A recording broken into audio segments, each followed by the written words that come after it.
പിണറായി സർക്കാരിൻ്റെ 100 ദിനങ്ങൾ അവസാന റൗണ്ട് ചർച്ചയാണ് ഈ ഘട്ടത്തിൽ നടക്കുന്നത്. മുതിർന്ന മാധ്യമ പ്രവർത്തകർ ശ്രീ SR ശക്തിധരനും ശ്രീ J അജിത് കുമാറുമാണ് ഈ ചർച്ചയിൽ ഉള്ളത്. ശ്രീ SR ശക്തിധരൻ, ഈ കഴിഞ്ഞ കാലങ്ങളിൽ നിന്ന് വ്യത്യസ്തമായി മാധ്യമങ്ങളോട് ഒരു പ്രത്യേക സമീപനമാണ് ശ്രീ പിണറായി വിജയൻ എന്ന മുഖ്യമന്ത്രി എടുത്തിട്ടുള്ളത്. ഈ സർക്കാരും ആ രീതിയിൽ തന്നെ ഒരു ലോ പ്രൊഫൈലിലാണ് മന്ത്രിമാരെല്ലാവരും പെരുമാറുന്നത് എന്ന് വേണമെങ്കിൽ കാണാം. മാധ്യമങ്ങളോട് വേണ്ടാത്ത രീതിയിലുള്ള ഒരു വലിയ ആർഭാടം കാണിക്കുന്നില്ല അവരുടെ ഇടപെടലുകളിൽ. എങ്ങനെ കാണുന്നു ഇതിനെ? ഇത് വേണ്ടതല്ല, കൂടുതൽ മാധ്യമങ്ങളിലേക്ക് ചെല്ലേണ്ടതാണ് എന്ന രീതിയിലാണ് ഇതിനെ വിമർശിക്കുന്നവർ പറയുന്നത്. അല്ല, ഗവൺമെൻറ് ചെയ്യുന്ന പ്രവർത്തനങ്ങൾ ജനങ്ങളിലേക്ക് എത്തിക്കേണ്ടത് ഗവൺമെൻറ്റിൻ്റെ കടമയാണ്. ആ കടമ നിർവഹിക്കുന്ന കാര്യത്തിൽ ഗവൺമെൻറ് ഒരു കുഴപ്പവും ഇതുവരെ ഉണ്ടായിട്ടുള്ള സംഭവവികാസങ്ങളിൽ ഉണ്ടായിട്ടുണ്ടെന്ന് ഞാൻ കരുതുന്നില്ല. കാരണം ഇവിടെ എല്ലാ ബുധനാഴ്ചയും മന്ത്രിസഭ കഴിഞ്ഞാൽ ആ മന്ത്രിസഭാ വിവരങ്ങൾ പറയാനായിട്ട് മുഖ്യമന്ത്രി പത്രക്കാരുടെ മുമ്പിൽ വന്നിരിക്കണം. ഇതെന്തോ ഒരു അനുഷ്ഠാനം പോലെ നമ്മുടെ സംസ്ഥാനത്ത് കുറേ കാലമായി നടന്നുകൊണ്ടിരിക്കുകയാണ്. ഇത് തുടങ്ങിയതിനൊരു ചരിത്രമുണ്ട്. EMSൻ്റെ മന്ത്രിസഭാ കാലത്തോ അതിനുശേഷം വന്ന മന്ത്രിസഭാ കാലത്തോ ഒന്നും ഇതുണ്ടായിരുന്നില്ല. അച്യുതമേനോൻ മുഖ്യമന്ത്രിയായ കാലത്താണ് ഇത്തരത്തിലുള്ള ഒരു മന്ത്രിസഭാ ബ്രീഫിംഗ് ഇവിടെ ആരംഭിച്ചത്. അത് അന്ന് ബുധനാഴ്ചയായിരുന്നെങ്കിൽ പിന്നീട് അത് വ്യാഴാഴ്ചയായി. വ്യാഴാഴ്ചയായിരുന്നു മന്ത്രിസഭാ ബ്രീഫിംഗ്, പിന്നീട് അത് ബുധനാഴ്ചയായി മാറി. അതിങ്ങനെ കണ്ടിന്യൂ ചെയ്തുകൊണ്ട് പോരുകയാണ്. അതിനൊരു പശ്ചാത്തലം, ഒരു രാഷ്ട്രീയ പശ്ചാത്തലമുണ്ടായിരുന്നു. അന്നത്തെ അച്യുതമേനോൻ ഗവൺമെൻറ് എന്ന് പറയുന്നത് അന്ന് കോൺഗ്രസും CPIയും എല്ലാം കൂടി ചേർന്നുകൊണ്ടുള്ള ഒരു ഗവൺമെൻറ്റായിരുന്നു. CPIക്ക് ഇന്നിപ്പോൾ പറയുന്നതിനകത്ത് എന്തെങ്കിലും അപാകതയുണ്ടെന്ന് ആർക്കെങ്കിലും തോന്നുന്നുണ്ടെങ്കിൽ എനിക്ക് യാതൊരു വിരോധവുമില്ല. CPIക്ക് എന്നൊരു വോയിസ് കേരള രാഷ്ട്രീയത്തിലില്ല. അച്യുതമേനൻ എന്ന് പറയുന്ന മഹാമേരു ഉണ്ടായിരുന്നു എന്നുള്ളൊരു വസ്തുതയാണ്. പക്ഷേ അതിനെയെല്ലാം കടത്തി വെട്ടുന്നൊരു സാധനം ഉണ്ടായിരുന്നു, അത് K കരുണാകരനായിരുന്നു. K കരുണാകരൻ്റെ നേതൃത്വത്തിലുള്ളൊരു ഗവൺമെൻറ് എന്നുള്ള പ്രതിച്ഛായ മാറ്റിയെടുക്കുന്നതിന് വേണ്ടി വളരെ വളരെ കുശാഗ്രബുദ്ധിയായ, അതേപോലെ തന്നെ അതിമാനുഷ്യനായ C അച്യുതമേനോൻ തുടങ്ങി വെച്ചൊരു ബ്രീഫിംഗ് പരിപാടിയായിരുന്നു ഇത് എന്നുള്ള പശ്ചാത്തലം എല്ലാവരും മനസ്സിലാക്കേണ്ടതായിട്ടുണ്ട്. ഇന്ത്യയിൽ ഒരു സംസ്ഥാനത്തും ഇതുപോലെ മന്ത്രിസഭാ യോഗം കഴിഞ്ഞാൽ മുഖ്യമന്ത്രിമാർ പത്രക്കാരെ വിളിച്ചിരുത്തി കാര്യങ്ങൾ പറയുന്ന ഏർപ്പാടില്ല. അതിനൊക്കെയുള്ള സംവിധാനങ്ങളുണ്ട്. അത് തുടരുന്നതോടൊപ്പം തന്നെ മുഖ്യമന്ത്രിയായാലും മറ്റു മന്ത്രിമാരായാലും അവരുടെ വിഷയങ്ങളുമായി ബന്ധപ്പെട്ടുള്ള കാര്യങ്ങൾ ജനങ്ങളെ അറിയിക്കണമെന്നുണ്ടെങ്കിൽ പത്രലേഖകരെ വിളിച്ചോ അല്ലെങ്കിൽ പത്രങ്ങളെ വിളിച്ചോ അതിൻ്റെ ഉത്തരവാദപ്പെട്ട ആളുകളെ വിളിച്ചോ ആ കാര്യങ്ങൾ ബ്രീഫ് ചെയ്യുന്നതിനകത്തൊരു തർക്കവുമില്ല. അതിൽ നിന്ന് വ്യത്യസ്തമായിട്ട് നമ്മുടെ രാജ്യത്ത്, നമ്മുടെ സംസ്ഥാനത്ത് മാത്രമായി ഇങ്ങനെ ഒരു വാദപ്രതിവാദങ്ങളിൽ മാത്രം മുഴുകുന്ന ഒരു ക്യാബിനറ്റ് ബ്രീഫിംഗായി മാറുന്ന ഒരവസ്ഥ നമ്മുടെ സംസ്ഥാനത്ത് നിലനിൽക്കുന്നുണ്ട്.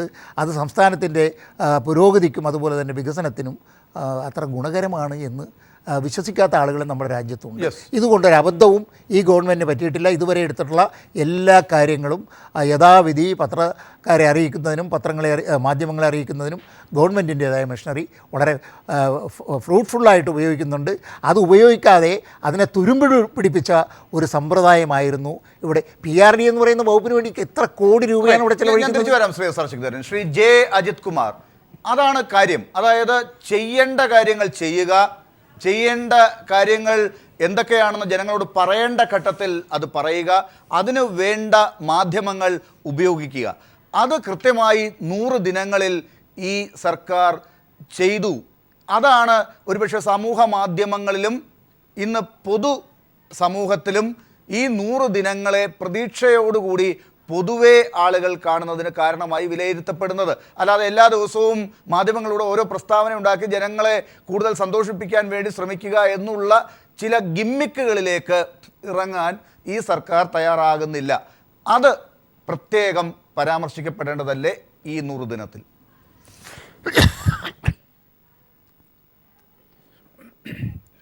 ഡോക്ടർ ലാൽ, എനിക്ക് ബഹുമാന്യായ നമ്മുടെയൊക്കെ ഗുരുസ്ഥാനീയനായ ശ്രീ SRS ശക്തിയേട്ടനോടിൻ്റെ അഭിപ്രായം കേട്ടപ്പോൾ അതിനനുബന്ധമായിട്ട് ഡോക്ടർ ലാൽ ചോദിച്ച ചോദ്യത്തിന് മറുപടി പറയേണ്ടി വരുമ്പോൾ എനിക്ക് വലിയ ഔത്സുക്യം തോന്നുകയാണ് നിങ്ങളുടെ രണ്ടുപേരുടെ നിരീക്ഷണങ്ങൾ കേട്ടിട്ട്. ഒന്നാമത് ഈ ഈ മുഖ്യമന്ത്രി മാധ്യമ പ്രവർത്തകരെ കാണുന്നില്ല മന്ത്രിസഭാ സമ്മേളനങ്ങൾക്ക് ശേഷം ബുധനാഴ്ച ഉച്ചയ്ക്ക് എന്നുള്ളത് കഴിഞ്ഞ 100 ദിവസത്തിനുള്ളിൽ അത് ചെയ്യാഞ്ഞതുകൊണ്ട് കേരളത്തിന് എന്തെങ്കിലും പ്രത്യേകമായ നേട്ടമോ ഗുണമോ ഉണ്ടായി എന്നുള്ള രീതിയിലുള്ള ആ ഒരു വ്യാഖ്യാനം എത്ര അപഹാസ്യമാണ് എന്ന് ആദ്യമേ പറയട്ടെ. 2, ഈ 100 ദിനങ്ങളെ തിരിഞ്ഞു നോക്കുമ്പോൾ 100 ദിവസം കൊണ്ട് 60 മാസത്തേക്ക് തിരഞ്ഞെടുക്കപ്പെട്ട ഒരു സർക്കാരിനെ വിലയിരുത്താൻ ചുരുങ്ങിയ സമയമാണ് 100 ദിവസം.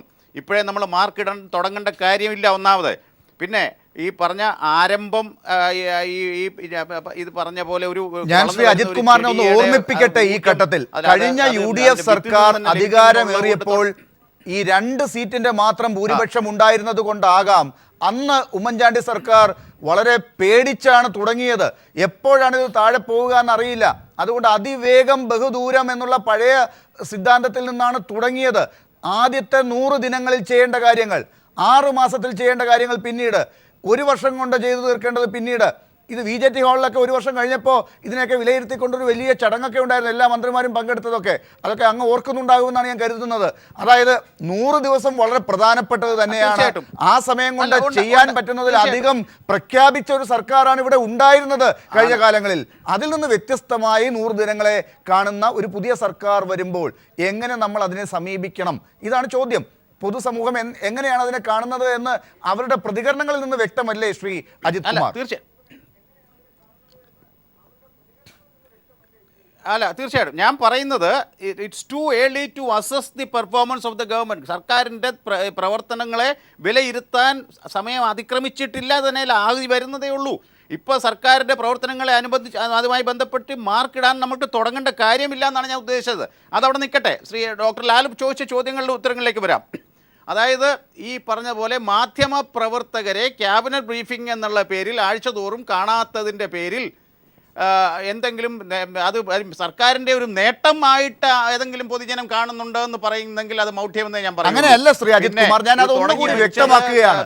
ഈ 100 ദിനങ്ങളിൽ എല്ലാ ആഴ്ചയിലും മാധ്യമപ്രവർത്തകരെ കണ്ട് ഓരോ കാര്യങ്ങൾ പറഞ്ഞതുകൊണ്ടുണ്ടായ അപകടങ്ങൾ മനസ്സിലാക്കിയ ഒരു സർക്കാർ, അതായത് ഓരോ ആഴ്ചയിലും വെറുതെ ജനങ്ങളെ സന്തോഷിപ്പിക്കാൻ വേണ്ടി കുറേ കാര്യങ്ങൾ പറയുക, വെറുതെ വിവാദങ്ങളിലേക്ക് ചെന്ന് ചാടുക, ഈ ചെയ്യേണ്ട കാര്യങ്ങൾ, സ്വപ്നങ്ങളുള്ള കാര്യങ്ങളൊക്കെ ജനങ്ങളോട് പറഞ്ഞുകൊണ്ടിരിക്കുക.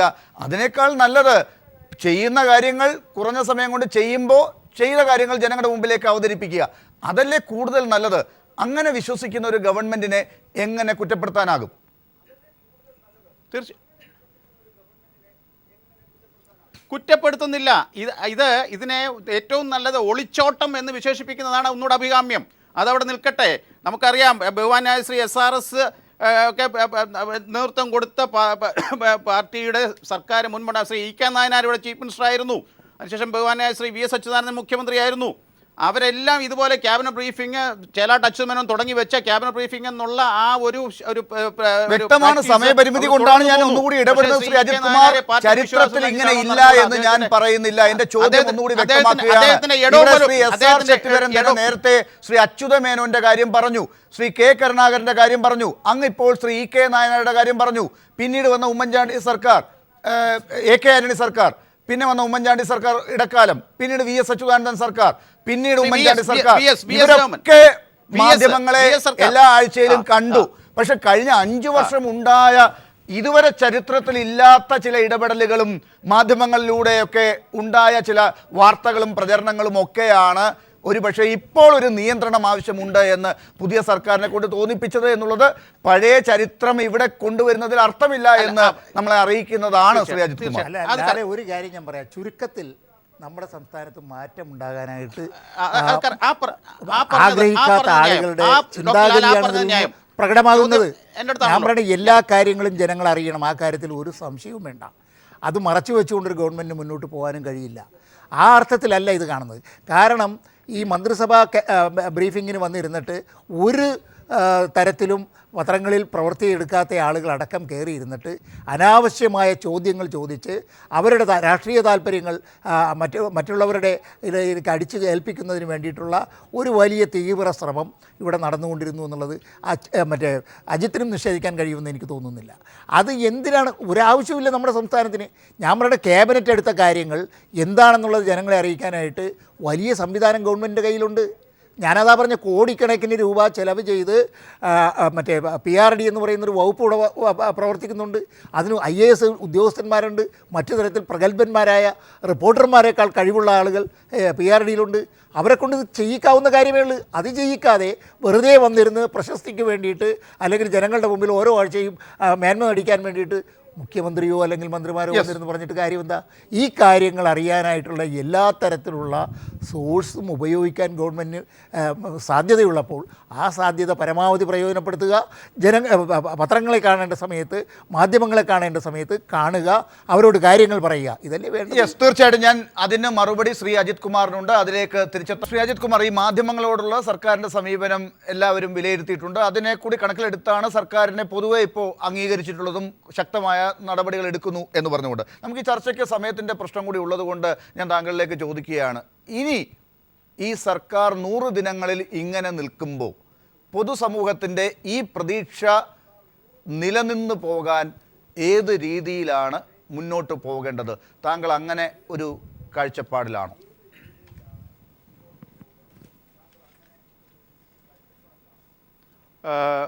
ഡോക്ടർ ലാൽ, ഇതുവരെയുള്ള മാധ്യമങ്ങളോടുള്ള ഈ സർക്കാരിൻ്റെ എന്ന് പറയുമ്പോൾ സർക്കാർ എന്ന് പറയുന്നത് കേവലം ഒരു വ്യക്തിയിലേക്ക് ചുരുങ്ങുന്നു. കേരളത്തിലിപ്പോൾ അത് മുഖ്യമന്ത്രിയിലേക്ക് ചുരുങ്ങുന്നു.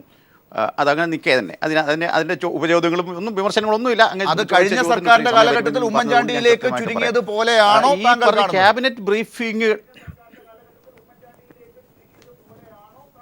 ഈ ക്യാബിനറ്റ് ബ്രീഫിങ്ങിലുള്ള പോലുള്ള പ്രശ്നം ഞാൻ നേരത്തെ പറഞ്ഞ ഒളിച്ചോട്ടം എന്നൊരു വാക്ക്. അതായത് ഇപ്പോൾ ശ്രീ SRS പറഞ്ഞതുപോലെ PRD ഉണ്ട്, അതിന് ഡയറക്ടറായിട്ട് IASകാരുണ്ടാകാം, അല്ലെങ്കിൽ പത്രക്കാരെ പോലെ തന്നെ മാധ്യമപ്രവർത്തകരെ പോലെ തന്നെ പ്രസ് റിലീസ് തയ്യാറാക്കാൻ കഴിവുള്ള ഉദ്യോഗസ്ഥരുണ്ട്. പക്ഷേ അതൊക്കെ ഒരു സിംഗിൾ ചാനൽ ഓഫ് കമ്മ്യൂണിക്കേഷൻ മാത്രമേ ആകുന്നുള്ളൂ.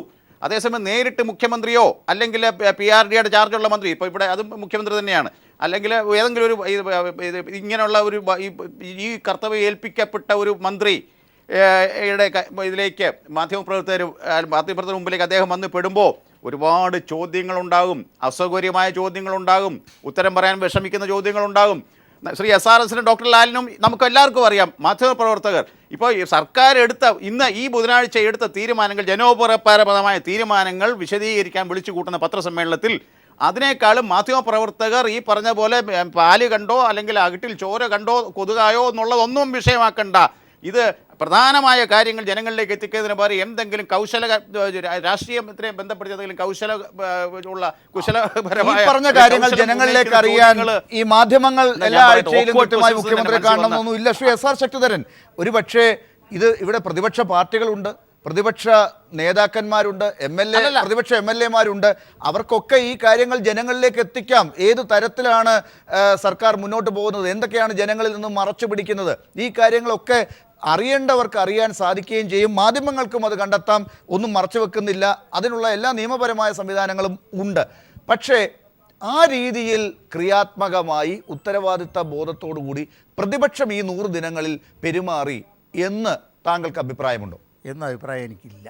സത്യത്തിൽ പ്രതിപക്ഷത്തിന് ഈ ഗവൺമെൻറ്റിനെ 100 ദിവസത്തെ പ്രവർത്തനങ്ങളെ വിമർശിക്കുന്നതിനാവശ്യമായിട്ടുള്ള ഒരു സ്കോപ്പും ആയി നിൽക്കുകയാണ്.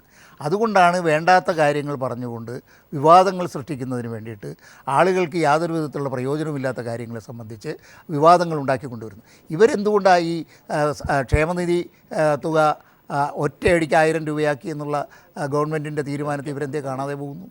അത് ജനങ്ങളിലേക്ക് എത്തിക്കുന്നതിന് കുടിശ്ശിക സഹിതം ഈ ഗവൺമെൻറ് 100 ദിവസത്തിനകം ഓരോ സാമൂഹ്യക്ഷേമ പെൻഷൻ കൈപ്പറ്റിക്കൊണ്ടിരിക്കുന്ന ആളുകൾക്ക് 10,000-ഉം 15,000-ഉം രൂപ ഒന്നിച്ച് കിട്ടുന്നൊരവസ്ഥ ഈ ഗവൺമെൻറ് ഉണ്ടാക്കിയില്ലേ? ഇത് നിസ്സാര കാര്യമാണോ? അതുമാത്രമോ? കഴിഞ്ഞ 1 വർഷമായി അടഞ്ഞു കിടക്കുന്ന കൊല്ലം ജില്ലയിലെ കശുവണ്ടി തൊഴിലാളികൾ, ആ ഫാക്ടറികൾ മുഴുവൻ തുറന്നില്ലേ? ഇതെല്ലാം ഗവൺമെൻറ്റിൻ്റെ അല്ലെങ്കിൽ ഈ ഇടതുപക്ഷ ജനാധിപത്യ മുന്നണിയുടെ ജനങ്ങളുടെ മുമ്പിൽ വെച്ചിട്ടുള്ള വാഗ്ദാനങ്ങളുടെ കാര്യമായിരുന്നു ആ കാര്യങ്ങളിൽ അവരെടുക്കുന്ന നടപടികൾ. പിന്നെ അതിനേക്കാളൊക്കെ ഏറ്റവും വലിയ പ്രധാനപ്പെട്ട കാര്യം, ഇപ്പോൾ നമ്മുടെ സംസ്ഥാനത്ത് ഉദ്യോഗസ്ഥന്മാർക്ക് ഏതെങ്കിലും തരത്തിലുള്ളൊരു ഭയം ഉണ്ടായിട്ടുണ്ടോ? നമ്മുടെ രാജ്യം ഇങ്ങനെ ഈ രീതിയിലാക്കിയതിൻ്റെ വലിയൊരു ഉത്തരവാദിത്വം നമ്മുടെ രാജ്യത്തിലെ ഉദ്യോഗസ്ഥന്മാർക്കുണ്ട് എന്നുള്ള കാര്യം ഒരു രാഷ്ട്രീയ പാർട്ടിയും നിഷേധിക്കേണ്ട. അത് പറയാൻ ചങ്കൂറ്റമുള്ളൊരു മുഖ്യമന്ത്രി ഈ രാജ്യത്തുണ്ടായി എന്നുള്ളത് തന്നെയാണ് ഈ കഴിഞ്ഞ 100 ദിവസത്തെ ഭരണത്തിൻ്റെ ഏറ്റവും വലിയ നേട്ടമായിട്ട് സാധാരണ ജനങ്ങൾ, പൊതുജനങ്ങൾ, അതുപോലെ തന്നെ ബുദ്ധി ശക്തിയുള്ള ആളുകളൊക്കെ കാണാൻ തുടങ്ങിയിട്ടുള്ളത്. അതിൻ്റെ ഒരു പ്രതിഫലനമാണ് ഫേസ്ബുക്കിലും അതുപോലെ തന്നെ സോഷ്യൽ മീഡിയയിലുമൊക്കെ ഈ ഗവൺമെൻറ്റിൻ്റെ തുടക്കം നല്ലതാണ് എന്ന് പറയാൻ അവരെ പ്രേരിപ്പിച്ചിട്ടുള്ളത്. അല്ലാതെ പിണറായി വിജയൻ്റെ മറ്റേ ശരീര സൗന്ദര്യമോ അല്ലെങ്കിൽ വാഗ്ധോരണിയോ ഒന്നുമല്ല, എടുത്ത നടപടികളാണ്. പ്രശ്നമുള്ളത് കൊണ്ട് ശ്രീ അജിത് കുമാർ, താങ്കളിലേക്ക് ഒരുപക്ഷെ വരുന്ന അവസാനത്തെ ഘട്ടമാണ് ഇത്. എങ്ങനെയാണ് താങ്കൾ ഈ സമീപനത്തെ കാണുക?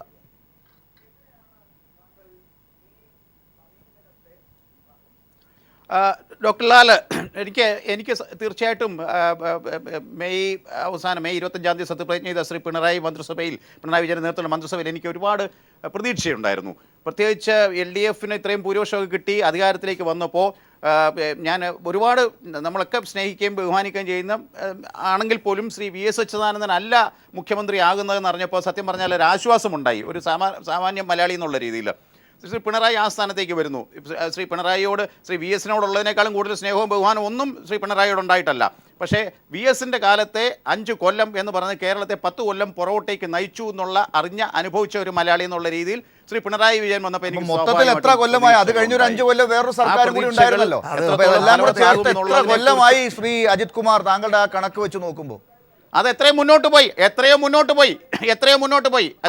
ജനങ്ങൾ മറുപടി കൊടുത്തത്. അതിനുശേഷം വന്ന ഒരു സർക്കാർ 100 ദിവസം പിന്നിടുമ്പോൾ താങ്കളോടൊരു ചോദ്യം ചോദിക്കുകയാണ്, ഈ സർക്കാർ എങ്ങനെയാണ് ഫേസ്ബുക്കിലൂടെയും അല്ലെങ്കിൽ മറ്റു മാധ്യമങ്ങളിലൂടെയൊക്കെ ഈ പിന്തുണ എന്തുകൊണ്ട് കിട്ടുന്നു എന്ന് ചോദിച്ചപ്പോ ഈ സർക്കാരിനെ വിലയിരുത്താൻ ഈ 100 ദിവസം പോരാ എന്ന് താങ്കൾ പറഞ്ഞു. പക്ഷേ അതിനെ വിമർശിക്കാൻ താങ്കൾക്ക് ഈ 100 ദിവസം എത്രയോ മതി. അതെന്തുകൊണ്ടാണെന്ന് മനസ്സിലാകുന്നില്ല ശ്രീ അജിത് കുമാർ. അല്ല വിമർശിക്കാൻ പോലും 3 ദിവസം 100 ദിവസം എടുക്കുന്ന 100 ദിവസം പോരാ എന്ന് പറഞ്ഞാൽ 60 മാസത്തേക്ക് തിരഞ്ഞെടുക്കുക, 5 കൊല്ലത്തേക്ക് തിരഞ്ഞെടുക്കപ്പെട്ട ഒരു സർക്കാരാണ്. അവർക്കൊന്ന് സെറ്റിൽ ചെയ്യാൻ സമയം കൊടുക്കണം. ഒരു മധുവിധു കാലം എന്ന് പറയുന്ന നമ്മൾ ചുരുങ്ങിയ കാലമുണ്ട്. ആ മധുവിധു കാലത്തിൽ കല്ല് കടിക്കാൻ ഇടയായി അല്ലെങ്കിൽ അവിടെ കൈപ്പനീര് വന്നു എന്നുള്ളത് സമയം തരുന്നു. ശ്രീ അജിത് കുമാർ, കുറച്ചുകൂടി സമയം എടുക്കുക, ഈ സർക്കാരിനെ വിലയിരുത്തുക. ശ്രീ SR ശക്തിധരൻ, അവസാനത്തെ 10 സെക്കൻഡാണ് താങ്കൾക്കുള്ളത്. എങ്ങനെയാണ് ഈ അജിത് കുമാറിന് ഇപ്പോൾ എന്തായാലും ഇനിയും സമയം വേണം ഈ സർക്കാരിനെ വിലയിരുത്താൻ. അങ്ങനെ അദ്ദേഹത്തിന് വിലയിരുത്തി അഭിപ്രായം പറയാൻ ഈ സർക്കാർ ഇനി മുന്നോട്ട് എന്തൊക്കെയാണ് ചെയ്തു തീർക്കേണ്ടത്? പെട്ടെന്ന് ഈ അവരുടെ തെരഞ്ഞെടുപ്പ് പ്രകടന പത്രികയിൽ പറഞ്ഞിട്ടുള്ള കാര്യങ്ങൾ ഒന്നൊന്നായി നടപ്പാക്കണം. ഈ രാജ്യത്ത് വിലക്കയറ്റം നിയന്ത്രിക്കണമെങ്കിൽ കഴിഞ്ഞ 5 വർഷത്തെ കുത്തഴിഞ്ഞ ഭരണത്തിൻ്റെ ഭാഗമായി ഉണ്ടായിട്ടുള്ള വിലക്കയറ്റം നിയന്ത്രിക്കാൻ വളരെയേറെ ശ്രമകരമായ ജോലി ഈ ഗവൺമെൻറ് ചെയ്യേണ്ടി വരും. അത് അവർ ചെയ്തുകൊണ്ടിരിക്കുന്നുണ്ട്. അതിന് സബ്സിഡി കൊടുത്തുകൊണ്ട് വേണ്ട കാര്യങ്ങൾ ചെയ്യുന്നുണ്ട്. നന്മ സ്റ്റോറുകൾ എന്നൊക്കെ പറഞ്ഞ് അഴിമതിയുടെ കേന്ദ്രങ്ങളായിരുന്നു. ശരി, അതല്ല എന്തായാലും അഴിമതി തുടച്ചു മാറ്റാനും വർഗീയതയ്ക്കെതിരെ പോരാടാനും എന്ന് പറഞ്ഞ് അധികാരത്തിലേറിയ സർക്കാർ അങ്ങനെ തന്നെയുള്ള വികസനത്തിനും കൂടി ഊന്നൽ നൽകി മുന്നോട്ട് പോകണം എന്നാണ് ശ്രീ SRSഉം പറഞ്ഞു വെക്കുന്നത്. വളരെ നന്ദി ചർച്ചയിൽ പങ്കെടുത്തതിന് ശ്രീ SR ശക്തിധരൻ, ശ്രീ J. അജിത് കുമാർ.